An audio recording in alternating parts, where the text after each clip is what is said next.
And here we go. The push onto the high ground. 22 minutes in. What's MFF's answer going to be? I think their answer is panic. Wait for Brew. Let's see if they can do anything with Brew. 2 seconds, as you said, back on. They get the Fisher out. It's a nice 5-man Fisher. But they're using the follow-up. Now Demon turns up, jumps in with the primal split. Batman getting fairly low. Will try and get himself out. Moonlight Shadow's out. Arise moving forward. There's your Snowball picking them up. Oh no, sorry, not the Snowball. It's just the fact that they've tossed the Razor up into the air. The Nightmare's the thing holding back Sings. They get up a nice Requiem and Fisher. And in fact, they found one. They're going to be able to find themselves 2 here. MFF maybe with the turnaround. Let's see if they can find anything more off the back of this. Sing moving in. He's going to be looking for Saxa here on the Tusk. Saxa. Oh, there's the crush. And the Snowball, can they still find the favourable fight? There's Echo Slam from Yapzor, hits onto multiple heroes. There's a Nightmare onto the Shaker. 4 Clovers are 3 men down here. EGM with the Fiend's Grip onto Yapzor. Pike has got to get himself away here. These are big kills if MFF can find them. Pike has got to run. He's got to hide, but the Fisher's there. Demon comes in with a snap. Can they kill him? Yes, they can. Double kill for Arise. This is going to be a huge swing. Some huge streaks being ended by the side of MFF. And they end up defending the racks. And my goodness, that gold swing adds up to about a 7,200 gold exchange overall between the two sides. Yep, so 5,500 XP swing. Yep, so almost got a full Blink Dagger from that team fight. Like a full Blink Dagger from having almost no gold. That was completely insane. And suddenly, a Shadow Fiend that was pretty much on par with the farm of the Bane on the opponent's side is now level with the Mirana. In fact, he's ahead of him. This Mirana was 808 just a minute ago. Those kills for Arise just turning his future right around. He's got a BKB complete now. Did he have mech for that fight, the Tusk? I want to say he did, yeah. Because he has 1,300 gold. I would imagine he did. I was going to say, if they didn't have mech for that, that could have been why it went so badly, but showcasing the strength of Primal Split for sure.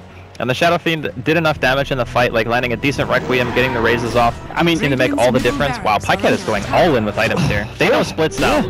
They're going back in for Clovers, and it's 1 second. 1 second cooldown. If they lose another fight here, it's going to be very painful. Moving forward, Sing looking to set it up here.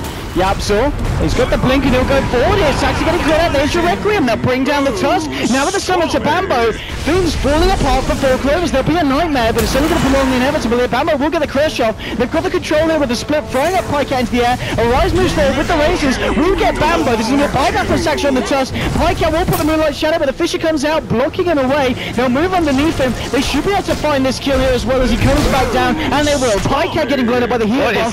2 heroes down on the side of 4 Clovers. Nikra only just be able to get himself away, but they might just find it here. Yaps are closing in. He does have the Blink Dagger if he wants to try and find this one. There's still a tier 1, but the Fisher comes out. Demon's there as well as Sing. Arise turns up with the Shadow. The Blink Dagger from Sing. Looking to move on to Nikra. There's Demon as well. They'll get the Razor, and they might just get Saxa as well. Saxa did just buyback for this fight. If they lose the Tusk as well, MFF just turning around this fight. There'll be a Snowball, but it doesn't matter. The full 5-man of MFF are there, and they're going to find the kill. Unstoppable streak for Arise on the Shadow Fiend, and in a game where MFF looked to surely be out of it with a 20k net worth deficit at 20 minutes in, turning it right around, and 4 Clovers just don't know what hit them, Andy. I don't know what happened. How do you go from being that far ahead and just crushing all of the early game to getting 5-man wiped 2 times in a row? You might just find EGM. There's your Fisher. Yapzor moves in. Bambo stand up, but he may have to fight his life as well. There's your Echo Slam onto 2. Bambo gets the crush. Pycat turns up with the arrow onto Jimmy. Jimmy's in a bit of trouble now. Yapzor's trying to get himself out. They may lose Demon here. Demon throws out the Drunken Haze. He's going to try and look to walk into Roshan, but there is no Roshan to deny himself to. He stands there. Oh, he gets the blink out because of the miss. Pycat couldn't get the damage in. He gets himself out. Jimmy will have a blink again in a few seconds, and he should be able to blink TP. The arrows are going to be off. Oh, Jimmy Ho! He does it again. Demon's out. 4 Clovers there. Jimmy's happy ruffled. They even got the gem, dude. Oh. That is so huge. Jesus.